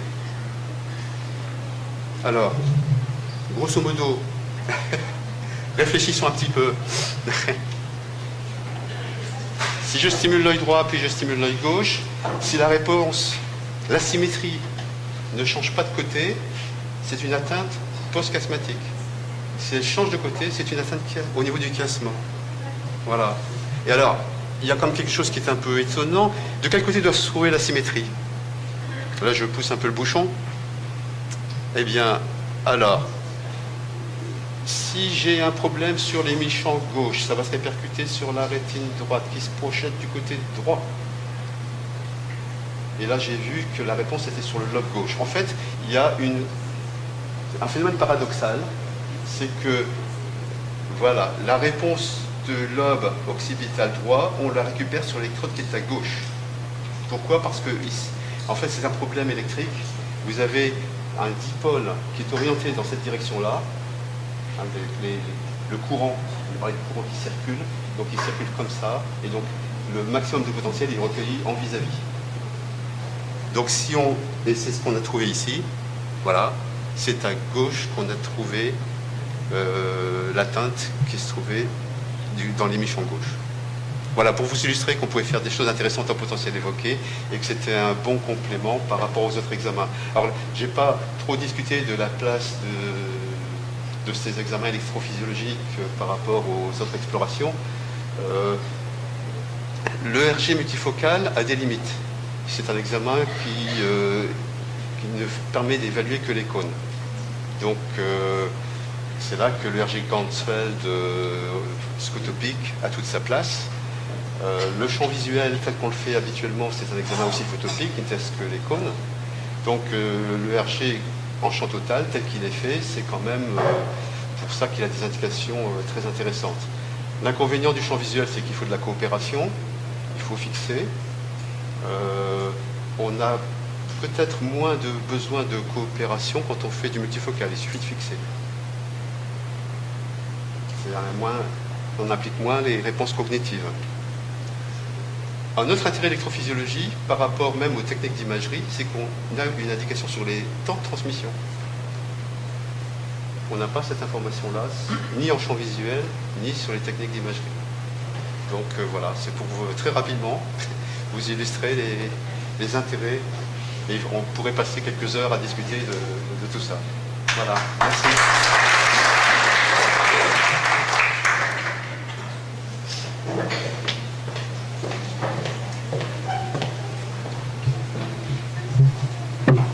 Merci Monsieur Charlier pour cet excellent exposé. Donc on ouvre une séance de discussion. S'il y a des questions dans l'assistance, est-ce que vous avez des questions à poser sur les différentes présentations? Donc, dans le cadre de l'exploration électrophysiologique, chaque examen a sa place, a son indication, et il n'y a pas d'examen plus performant que l'autre. Le RG global a ses indications et il a aussi ses limites, de même que l'électrorétinogramme multifocal. Les potentiels évoqués visuels aussi, ils ont... en dehors des indications pour lesquelles on demande cet examen, c'est-à-dire voir la conduction du nerf optique, notamment quand on suspecte une neuropathie optique, il faut savoir qu'il y a d'autres indications, notamment l'évaluation objective, pas vraiment précise à 100%, mais c'est-à-dire si on veut approcher un petit peu le niveau d'acuité visuelle de façon objective, notamment chez les enfants ou chez les personnes dites simulatrices. Donc c'est un examen qui reste aussi important par le biais du PEV SWIP. Et aussi chez le nouveau-né, chez les enfants chez qui on suspecte des pathologies néonatales, notamment devant un comportement visuel anormal. Donc c'est aussi un outil capital pour évaluer la maturation des voies visuelles. Est-ce que ce n'est pas un simple retard de maturation qu'il faut attendre avant de tirer donc la conclusion par rapport à une pathologie organique? Oui, c'est vous, Sahaba.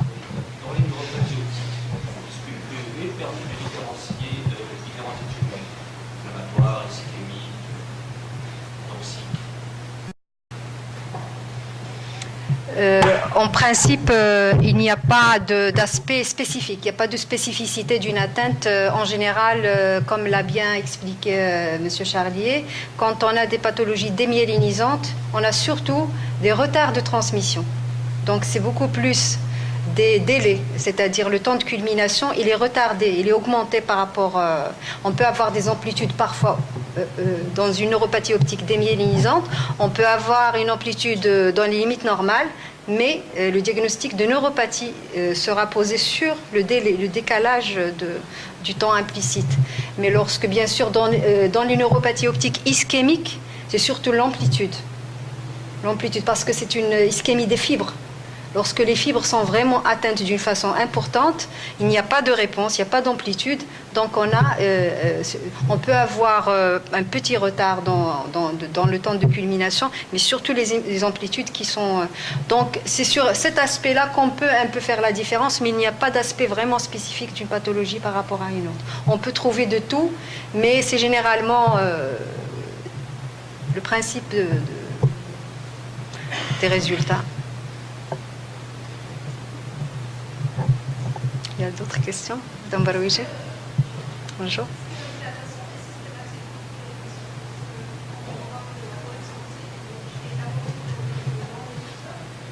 Vous parlez pour électrorétinogramme. Donc, le standard de l'ICEV, la Société internationale d'électrophysiologie visuelle, je pense chaque 4 ans, publie des recommandations et des guidelines pour chaque examen, pour le RG global, pour le pattern, etc. Donc, les recommandations internationales, comme le disait tout à l'heure M. Charlier, quand on veut faire des études comparatives, quand on veut publier, il faut vraiment suivre les recommandations. parce qu'on ne peut pas comparer des choses qui ne sont pas basées sur les mêmes principes. Donc les principes recommandés par l'ICEV, c'est dilatation pupillaire, c'est temps d'adaptation à l'obscurité de 20 minutes. Les examens pour lesquels on n'a pas besoin de dilatation, c'est le pattern, bien entendu, parce qu'il demande une fixation. Donc c'est un examen qui est fait, qui est basé sur la fixation maculaire, donc on ne peut pas faire avec dilatation. Les PEV, on ne fait pas de dilatation non plus, ce n'est pas nécessaire. Donc le RG global, d'une manière standard, oui. Maintenant, si on sort de ce cadre standard, si on est devant des cas particuliers, chez l'enfant, on ne peut pas faire le standard parce que c'est trop lent, ça demande beaucoup de temps et les enfants étant agités, on ne peut pas les laisser par exemple 20 minutes en train de s'adapter à l'obscurité. On ne peut pas aussi prendre le temps de les dilater avant de faire l'examen, etc. Les gouttes, ça pleure, etc. Donc on peut faire un examen avec des pupilles naturelles, mais il faut en tenir compte. Parce qu'une amplitude d'un électrorétinogramme avec une pupille naturelle, il est beaucoup plus faible que l'amplitude qu'on a avec une pupille dilatée, parce que la quantité de lumière qui entre dans l'œil pour stimuler, il est beaucoup plus importante. Donc il faut juste en tenir compte et l'adapter par rapport au résultat. Donc c'est très examinateur, c'est-à-dire c'est quelque chose où l'examinateur doit être vraiment présent et analyser tous ces éléments-là. On ne peut pas comparer un examen avec une pupille en myosis et une pupille dilatée. Ce n'est pas la même chose. Comme on ne peut pas comparer un résultat avec une électrode cornéenne et une électrode cutanée. Donc c'est tout à fait dans le même esprit. Donc ça peut se faire avec des pupilles naturelles. Dans des cas, je vais vous donner aussi une autre situation. Si vous avez un patient qui a une pathologie rétinienne, on suspecte une rétinopathie pigmentaire ou une dystrophie des cônes ou une autre pathologie. Et on fait l'électrorétinogramme global et vous avez un résultat. C'est-à-dire que vous n'avez pas respecté le protocole standard. Vous avez fait 5 minutes d'adaptation à l'obscurité, vous avez des pupilles qui n'ont pas été dilatées et vous avez utilisé, comme cerise sur le gâteau, des électrodes cutanées. D'accord. Donc, vous allez obtenir des réponses très faibles, voire à la limite discernables ou pas. Comment vous allez interpréter ces résultats? Vous ne pouvez pas les interpréter parce qu'il y a beaucoup d'aléas qui entrent en jeu. Donc dans ces cas-là particuliers, il faut respecter le protocole avant de tirer une conclusion. Parce que ça a une portée pronostique que vous allez annoncer aux patients et éventuellement aux parents quand c'est un enfant. Donc il faut vraiment... il y a des cas où on peut faire vite 6 minutes d'adaptation, pupille naturelle, on voit globalement qu'il n'y a pas d'enjeu majeur. C'est un examen pour essayer un peu de dédouaner la rétine avant de faire une chirurgie de cataracte ou quelque chose. On peut à la limite se permettre d'utiliser ce protocole. Mais quand la clinique vous dit qu'il y a une suspicion d'une pathologie rétinienne ou des voies optiques qui est là presque certaine, il faut juste la confirmer. Il faut prendre le temps quand même de faire un protocole standard.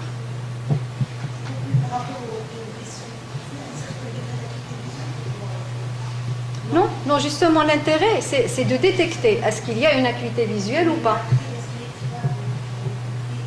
Au-delà de 4 dixièmes, c'est pas très fiable. Ça varie. Parce qu'on est, à une des raisons, c'est qu'on est assez loin de l'écran. Parce que si on est trop près de l'écran, on ne peut pas nous donner des acuités trop élevées. Et si on s'éloigne, le patient va peut-être pas continuer à regarder l'écran. Donc 4 dixièmes limite. Mais entre les doigts et 4 dixièmes, il y a de la marge.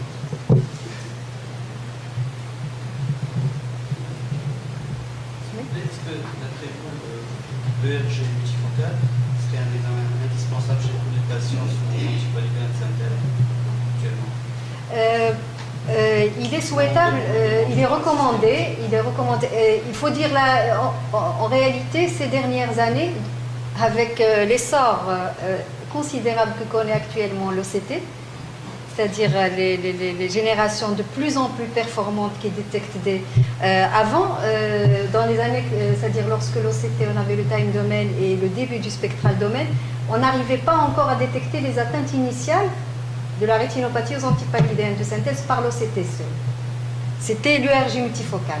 Maintenant, on est arrivé à un stade où on commence déjà à voir à l'OCT, en même temps que l'ERG multifocal, on commence à voir l'interruption de la ligne ellipsoïde, de la ligne des interdigitations, etc. On commence déjà à voir les premiers signaux sur l'OCT parallèlement à l'ERG multifocal.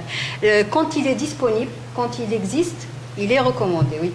Parce À partir de la 5e année pour l'hydroxychloroquine, pour le plaquenil. Pour la nivaquine, il vaut mieux le faire avant.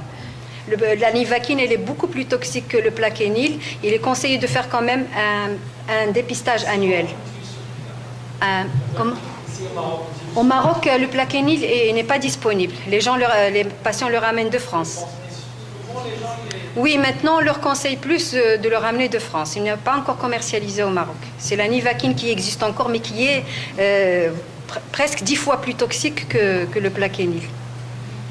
On reste à convaincre et mon frère interdit le Maroc parce que souvent on reçoit des malades avec déjà une liste de champ visuel, Non, le champ visuel, c'est un examen indétrônable. C'est l'examen, vraiment, si on n'a rien d'autre à faire devant on fait un champ visuel 10, un champ visuel le 10.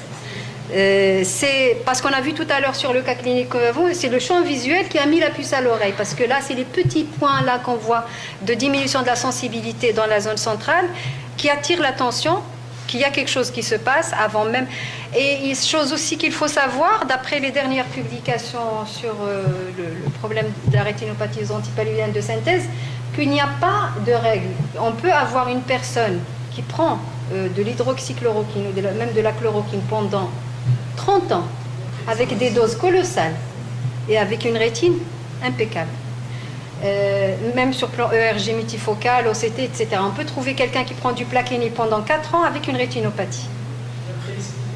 Il y a une prédisposition génétique et on a fait un lien avec l'antigène ABCR qu'on retrouve dans le Stargardt et dans certaines formes de DMLA aussi. Il y a une prédisposition parce que c'est un gène qui contrôle une protéine de transport au niveau de l'épithélium pigmentaire. Quand il n'est pas performant, quand il est altéré, il prédispose, il suffit qu'il y ait le précurseur, le catalyseur, et donc ça déclenche très rapidement une atteinte au niveau périphοβiolaire. À votre avis, il faudrait conseiller d'arrêter les antipalludiens de synthèse dès les... C'est la grande question. C'est la grande question, justement. On ne peut pas, l'ophtalmo n'a pas le droit et il ne peut pas dire aux patients d'arrêter de prendre le médicament. Il faut qu'il y ait une discussion avec le médecin interniste ou le médecin traitant. Parce que parfois il y a des enjeux. Il y a des pathologies qui sont très lourdes, handicapantes, pour lesquelles aucun traitement ne fonctionne que les antipalludiens de synthèse. Donc il y a des cas où quand la rétinopathie commence, la diminution de la dose seule peut faire régresser le début de la rétinopathie aux antipalludiens de synthèse et le patient peut continuer avec une dose, mais bien sûr sous réserve d'un contrôle très régulier, tous les 6 mois parfois ou tous les ans. Donc dès qu'il y a une aggravation ou une réapparition, il faudrait voir peut-être une autre façon de traiter. Mais l'avantage du traitement par les antipalludiens de synthèse, justement dans les pathologies pour lesquelles il est indiqué, c'est que c'est un traitement qui ne coûte pas cher, très efficace dans certaines pathologies et parfois pour certains patients c'est le seul traitement qui fonctionne. Donc il y a un apport et un enjeu qui est majeur, que parfois les internistes eux-mêmes, il y a des publications qu'on retrouve qui contestent un petit peu la gravité de cette rétinopathie pour laquelle on les alarme à chaque fois, elle est irréversible, etc. Donc il faut qu'il y ait une discussion avec le médecin traitant pour voir est-ce qu'il y a d'autres possibilités thérapeutiques ou c'est le seul moyen thérapeutique apporté.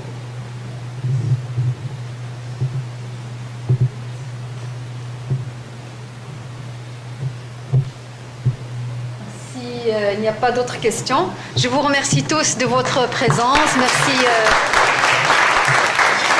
Merci d'être venus nombreux assister à cette manifestation. Et nous vous invitons donc à un cocktail qui est offert par les laboratoires Vivamed, que nous remercions chaleureusement pour leur participation. Merci beaucoup.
Vous arrivez à entendre ce que je dis là, avec le bruit? J'ai un très grand plaisir de faire ce premier voyage au Maroc. C'était une grande découverte et je suis agréablement surpris de l'accueil de la population, de la motivation du personnel, en particulier de la clinique. Et très certainement, je reviendrai dans le futur avec plaisir. Bonjour, donc aujourd'hui il y a eu une formation, une manifestation sur l'électrophysiologie visuelle à la clinique de la vision de Rabat. Donc nous avons parlé de l'électrorétinogramme global et l'électrorétinogramme multifocal et les potentiels évoqués visuels. Il y avait donc Monsieur Jacques Charlier, le directeur de Métrovision France, qui a parlé donc de l'ERG global et de l'ERG pater. La technique de l'examen et donc les différentes indications. De même que pour l'électrorétinogramme multifocal, nous avons parlé du principe de la technique et des différentes applications. Et pour les potentiels évoqués visuels également, donc en particulier l'utilisation du PEV damier et du PEV SU. Et s'en est suivi une discussion avec donc l'assistance à propos des différentes particularités de ces examens. Voilà.